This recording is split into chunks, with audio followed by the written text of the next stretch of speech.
Hello friends, welcome to my YouTube channel. आज हम शुरू करेंगे चैप्टर 8 कंपेयरिंग क्वांटिटीज।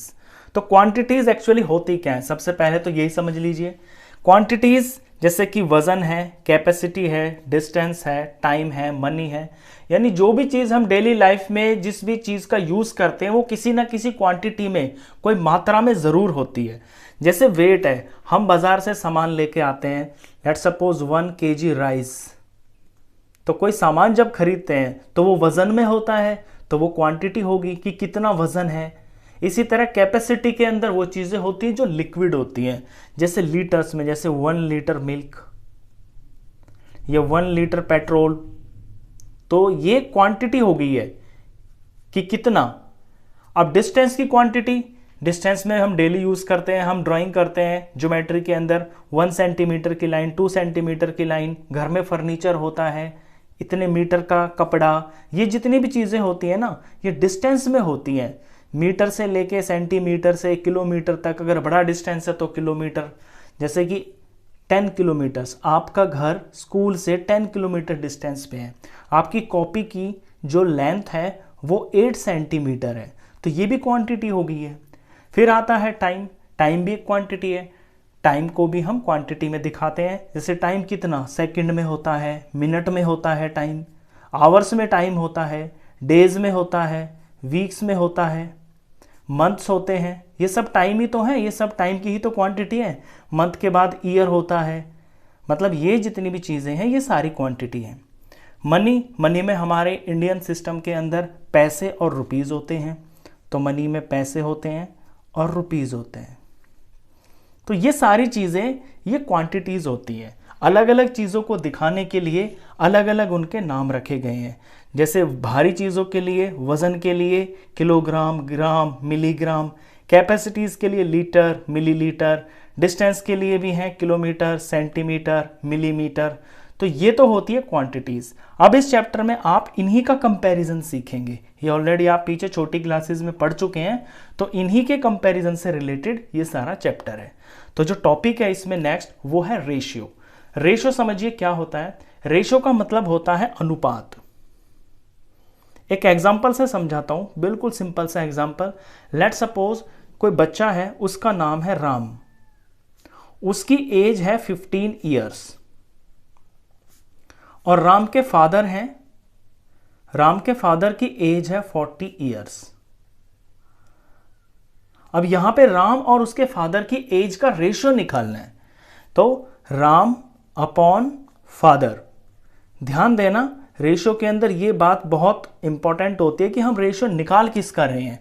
राम और फादर का निकाल रहे हैं ना, तो राम को ऊपर लिखेंगे, फादर को नीचे लिखेंगे।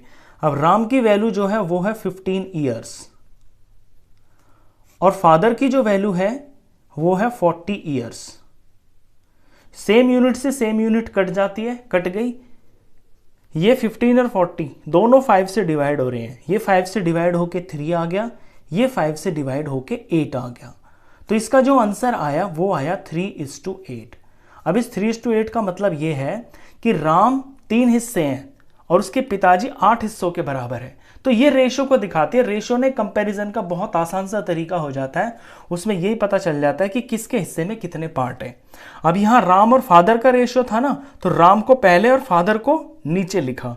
या ये भी पूछ सकता है कि फादर और राम का रेशियो बताइए, तो उस केस में फादर को आप पहले लिखेंगे, राम को आप नीचे लिखेंगे।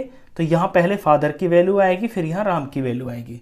रेशियो टॉपिक बहुत आसान है, इसमें ज़्यादा मेहनत करने की ज़रूरत होती नहीं है।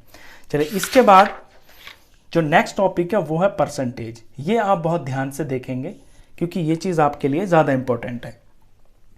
परसेंटेज मिलके बना है 3 वर्ड से, PER पर और CENT सेंट, परसेंट, और ये एज। पर का मतलब होता है 1 और सेंट का मतलब होता है 100, यानी 100 में से कितना। परसेंट का सीधा सा मतलब यही होता है कि 100 में से कितना। अब आपने टीचर को सुना होगा स्कूल में कहते कि इस बच्चे के इतने % मार्क्स आए, किसी बच्चे को भी सुना होगा कि मेरे 85% मार्क्स आए। तो इस बात का मतलब ये होता है कि उस बच्चे के 100 में से 85 मार्क्स आए हैं। अब सिर्फ ज़रूरी नहीं है कि वो 100 ही नंबर का पेपर होगा, हो सकता है वो पेपर 500 मार्क्स का हो। तो परसेंट क्यों बोल रहा है वो, फिर 85% क्यों बोल रहा है? इसका रीजन ये है कि जो भी चीज है उसको 100 में कन्वर्ट कर दिया जाता है और फिर उसको 100 के हिसाब से बोला जाता है, तो वो परसेंटेज बोली जाती है। अब एक एग्जांपल से आपको समझाता हूं। लेट सपोज 60%, ये 60% लिखा हुआ है, ये परसेंट का निशान होता है। किसी बच्चे के 60% मार्क्स आए, 60%, ऐसे इसको हम लिखते हैं सॉल्व करते हुए, 60% ऑफ 500 मार्क्स। किसी बच्चे के 60% मार्क्स आए और उसके जो सारे पेपर्स थे ना वो 500 मार्क्स के थे। जैसे आपके 5 पेपर होते हैं, English, Hindi, math, science, social, तो टोटल पेपर उसके 500 नंबर के थे और उसके 60% मार्क्स आए सारे एग्जाम्स में, तो कितने मार्क्स होंगे उसके? तो हम 60% इंटू 500 करेंगे। अब ज़रा इसकी वैल्यू निकाल लेते हैं। तो एक 0 से एक 0 कट गया, एक 0 से एक 0 कट गया, 6 5 जा 30 और ये 0 का 0, यानी 300। अगर उस बच्चे के 60% मार्क्स आए हैं और टोटल मार्क्स जो 500 थे, तो उसके 500 में से, यानी पांचों सब्जेक्ट में 500 में से उसके 300 मार्क्स आए हैं। अब इसी चीज़ को जब परसेंटेज में बोला जाता है तो नीचे वाली चीज़ को 100 के बराबर कर दिया जाता है, तो उसे परसेंटेज के रूप में बोल दिया जाता है। बस यही होती है परसेंटेज। अब परसेंटेज के अंदर मुख्यतः आपकी जो है ना सिर्फ 3 ही चीज़ होती हैं। पहली चीज़ तो ये होती है कि परसेंट, मैं निशान लगा रहा हूँ, देखिए ये जो इक्वेशन आपको दिख रही है ना, इसी में सारी परसेंटेज छिपी हुई है। जो कुछ भी परसेंटेज के अंदर होता है, जिस तरह के सवाल होते हैं, वो सब इसी के अंदर है, इससे अलग कुछ भी नहीं है। पहली चीज है ये 60, ये परसेंट है। ये जो 500 है ये है होल वैल्यू, यानी पूरी चीज जिसकी बात चल रही है। ये जो 300 है ये है ऑब्टेन्ड वैल्यू, जो वैल्यू आई है। बस इन 3 से अलग और कुछ नहीं होता है। अब इसी क्वेश्चन को मैं बदल देता हूं। अभी आपको क्या दे रखा था कि 60% मार्क्स हैं बच्चे के और टोटल पेपर 500 मार्क्स के थे, तो उसके 300 नंबर आ गए। अब इसको चेंज कर देते हैं। अभी क्वेश्चन को ऐसा कर देते हैं कि 60% मार्क्स हैं बच्चे के और टोटल मार्क्स का जो पेपर है वो पता ही नहीं है कि टोटल मार्क्स कितने थे, लेकिन उस बच्चे के 300 नंबर आए हैं। तो बताइए टोटल वो नंबर कितने थे। यानी इस बार ये चीज़ 300 है और नीचे की चीज़ गायब कर दी, यानी टोटल जो वैल्यू है ना, होल वैल्यू, वो गायब कर दिया यहाँ पे। तो इक्वेशन तो यही बनेगी, ये तो अपनी जगह पे ही रहेगा। अब इस टोटल मार्क्स की वैल्यू हमें निकालनी है, तो टोटल मार्क्स को अपनी जगह पे ही छोड़ देंगे। 300 यहाँ पे रहेगा और ये जो इसके साथ में मल्टीप्लाई में है ऊपर 60, ये नीचे आ जाएगा और जो नीचे है ये जो 100, ये ऊपर चला जाएगा। ये इक्वेशन का रूल होता है, मैं आपको पीछे सिखा चुका हूँ। इक्वेशन यही काम करेगी हर तरह के सवाल में। ये कट जाएंगे आपस में, 61 जार 65 जार, 5 को 100 से मल्टीप्लाई करेंगे तो ये हो गया है 500। देखिए 500 ही तो था ऊपर, तो टोटल वैल्यू यानी टोटल मार्क्स 500 आ गए हैं। अब इसी चीज़ के अंदर, इसी एग्जाम्पल, इसी क्वेश्चन में मैं तीसरी चीज़ फाइंड करवाता हूँ आपसे। देखिए ऑब्टेन्ड वैल्यू निकाल ली, होल वैल्यू निकाल ली। अब ये परसेंटेज भी कहीं कहीं पे आपसे पूछ लेगा कि बताइए परसेंटेज कितनी होगी। तो लेट सपोज कि टोटल वैल्यू पता है, बता दिया है कि 500 नंबर का पेपर था, टोटल पेपर 500 नंबर के थे और उस बच्चे के 300 नंबर आए। तो बताइए ये कितना परसेंटेज होगा। यानी अगर 500 में से किसी बच्चे के 300 नंबर आए तो बताइए परसेंटेज कितना होगा। तो फॉर्मूला तो यही रहेगा, जो इक्वेशन है वो तो यही रहेगी। तो यहाँ पे टोटल वैल्यू, यहाँ पे ऑब्टेन्ड वैल्यू, नीचे 100 होता ही है और ये परसेंटेज की जगह है यहाँ पे। तो इसको मैं कुछ मान लेता हूँ, लेट सपोज मैं x मान लेता हूँ। बस अब इक्वेशन का रूल लगेगा, ये x की वैल्यू आ जाएगी, उतने परसेंट मार्क्स ही बच्चे के होंगे। सॉल्व कर लेते हैं। x को अकेला छोड़ देंगे, यहाँ 300 अपनी जगह पे है, 500 ऊपर है तो नीचे आ जाएगा, 100 नीचे है तो ऊपर चला जाएगा। अब 2 0 से 2 0 कट गए, 300 को 5 से डिवाइड कर देंगे तो ये आ गया है 60। और ये क्या चल रहा है यहाँ पे, ये क्या है, ये 60% है, क्योंकि परसेंट की जगह है ना ये 60%। तो बस ये जो 3 चीजें हैं ना, यानी आप इस इक्वेशन को आप ध्यान में रखना। यहाँ पे परसेंट की वैल्यू होती है, यहाँ होल वैल्यू होती है, यहाँ ऑब्टेन्ड वैल्यू होती है। कोई भी 2 चीज इसमें आपको दे देगा, तीसरी पूछ लेगा, फॉर्मेट बिल्कुल एग्जैक्टली इक्वेशन का यही रहेगा, इसमें ज़्यादा आप बिल्कुल भी कंफ्यूजन मत होना। अब परसेंटेज के अंदर एक चीज़ और है, परसेंटेज में ये पूछ लेता है आपसे कि परसेंटेज को फ्रैक्शन में बनाना है। यहाँ देखिए परसेंटेज को फ्रैक्शन में बनाना है। अब परसेंटेज एग्जाम्पल के तौर पे 15% लिखा हुआ है यहाँ पे, इसे फ्रैक्शन बनाना है। फ्रैक्शन यानी न्यूमरेटर डिनोमिनेटर की फॉर्म में लिखना है। तो 15% को हम कैसे लिखेंगे, 15/100। यही तो होता है परसेंट का मतलब कि 100 में से 15। अब इसको फ्रैक्शन बनाने के लिए, फ्रैक्शन तो ये बन गया है, लोएस्ट फॉर्म कर देते हैं इसको। 5 से डिवाइड होकर ये 3 आ जाएगा, 5 से डिवाइड होकर ये 20 आ जाएगा। आगे कटना बंद हो गया तो यही इसका फ्रैक्शन बन गया। अब इसका उल्टा, यानी आपको फ्रैक्शन दे देगा, आपको परसेंटेज बनानी होगी। इसी का एग्जांपल ले लेते हैं। लेट सपोज 3/20 आपको फ्रैक्शन दे दिया, इसका बनाना है परसेंटेज। तो जब भी आपको परसेंटेज बनानी हो किसी भी नंबर की, कैसे भी नंबर की, तो सिंपली एक ही रूल है, मल्टीप्लाई 100 कर देना। इससे अलग और कोई रूल नहीं है। तो मल्टीप्लाई 100 कर देते हैं, काट के आंसर आ जाएगा 21 * 20, 25 * 100, 5 3 * 15। देखिए यहाँ भी 15 था। इसी एग्जाम्पल को उल्टा कर दिया जस्ट मैंने। तो परसेंटेज से फ्रैक्शन ऐसे बन जाती है, फ्रैक्शन से परसेंटेज बनाने के लिए मल्टीप्लाई 100 कर देना। इसी में एक चीज़ और भी है कि परसेंटेज से डेसिमल बनाना। एग्जाम्पल 25% है, इसको आपको डेसिमल की फॉर्म में लिखना है। तो डेसिमल फॉर्म बनाने के लिए 25/100, पहले तो आप यही लिखोगे, परसेंटेज को ऐसे ही तो लिखेंगे 25/100। अब डेसिमल्स आपने पढ़े हुए हैं कि नीचे जितने जीरो होते हैं 1 के साथ में, पीछे से उतने नंबर छोड़ के पॉइंट लग जाता है। यहाँ 2 जीरो है ना, तो 2 जीरो छोड़ के पॉइंट लग गया। तो ये हमने परसेंटेज से डेसिमल बना दिया। इस तरह के क्वेश्चंस हैं आपकी बुक के अंदर। अब इसी का उल्टा कि डेसिमल से परसेंटेज कैसे बनाएं, ये एग्जाम्पल पलट लेते हैं। 0.25 एक डेसिमल का नंबर है, इसको बनाना है परसेंटेज।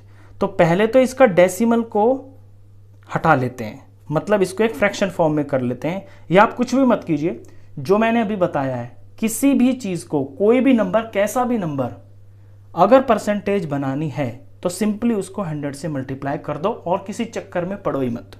तो यहाँ पे 0.25 को 100 से मल्टीप्लाई कर दो सिंपली। तो 2 जीरो है ना 1 के साथ में, तो ये पॉइंट 2 स्टेप आगे चला जाएगा, यानी 25 और यहाँ पे लग जाएगा। अब लास्ट में पॉइंट लगाओ मत लगाओ, ये 25 ही है। तो ये कन्वर्जन है, परसेंटेज से डेसिमल बनाना, परसेंटेज से फ्रैक्शन बनाना, और उनका वाइस वर्सा उल्टा। चलिए इसके बाद जो टॉपिक आया वो है प्रॉफिट एंड लॉस। ये बहुत इंपॉर्टेंट टॉपिक है और बहुत आसान भी है। प्रॉफिट एंड लॉस आप समझ गए होंगे, बिजनेस करते हैं लोग, दुकानदारी करते हैं, तो उसमें प्रॉफिट एंड लॉस का रोल होता है। प्रॉफिट यानी कि फायदा और लॉस यानी कि नुकसान। अब फायदा और नुकसान कब होगा, जब कोई बिजनेस करेगा तभी तो होगा। एक एग्जांपल से समझाता हूं। लेट सपोज एक व्यापारी, एक दुकानदार है, उसने एक कुछ सामान खरीदा, वो कपड़ों की दुकान चलाता है, उसने 200 रुपए की एक टी शर्ट खरीदी, ₹200 की खरीदी, यानी कि वो उसका कॉस्ट प्राइस है। कॉस्ट प्राइस को हम सीपी से डिनोट करते हैं, याद रखना इन टर्म्स को। और उसने वही टी शर्ट 220 रुपए की बेच दी। बेचने वाले को बोलते हैं हम एसपी, यानी कि सेलिंग प्राइस, जो प्राइस बेचा गया है, जिस प्राइस पे चीज बेची गई है। अब आप ही समझ लो, आप कोई चीज 200 रुपए की लाते हो और उसे 220 रुपए की बेचते हो, तो आपको लॉस होगा कि प्रॉफिट होगा? ऑफ कोर्स प्रॉफिट होगा, ज्यादा में बेच रहे हैं ना। तो यहां पे जब एसपी बड़ा होता है सीपी से, देन तो फिर हमें प्रॉफिट मिलता है, देन प्रॉफिट कम्स। कितनी सिंपल सी बात है, छोटे से बच्चे भी जानते हैं इस बात को। अब प्रॉफिट होगा ये तो पता चल गया, कितना होगा वो निकाल लेते हैं। तो प्रॉफिट होगा, जो बड़ी वैल्यू है एसपी में से सीपी को माइनस कर लेंगे, यानी 220 में से 200 माइनस कर लिया, तो ये 20 रुपए का प्रॉफिट हो गया। 200 का सामान लाके 220 का बेचा तो 20 रुपए का फायदा हो गया, सिंपल सी बात है। अब कभी कभी इसके आगे आपसे प्रॉफिट परसेंटेज भी पूछ ली जाती है। प्रॉफिट परसेंटेज, परसेंटेज प्रॉफिट मतलब कि 100 रुपए पे कितना प्रॉफिट हुआ। तो इसका फॉर्मूला देखिए, प्रॉफिट तो ऊपर ही रहेगा, नीचे सीपी रहेगा और इनटू में 100। हमेशा सीपी नीचे ही रहता है जब भी आप प्रॉफिट परसेंट या लॉस परसेंट आगे निकालेंगे, वो भी बताऊंगा। तो यहाँ प्रॉफिट आया है 20 और सीपी कितना था 200, मल्टीप्लाई 100 कर दीजिए, सॉल्व कर ले तो 100 और 200 तो कट गया 1 और ये 2, 20 को 2 से डिवाइड किया तो 10 आ गया, यानी 10%। कहने का मतलब ये है 10% का मतलब है 100 रुपये पे 10 रुपये कमाए। अब खुद देख लीजिए कितना सिंपल सा एग्जांपल है कि 100 रुपये पे 10 रुपये कमाए तो दूसरे 100 रुपये पे फिर 10 रुपये कमाए तो 200 रुपये पे 20 रुपये कमा लिए। यहाँ भी तो ऐसा ही हो रहा था, उस दुकानदार ने 200 रुपये खर्च किए और 20 रुपये कमा लिए। तो ये होता है प्रॉफिट। अब इसी का उल्टा होता है लॉस। अब लॉस का एग्जांपल देख लीजिए, यहाँ लॉस समझाते हैं।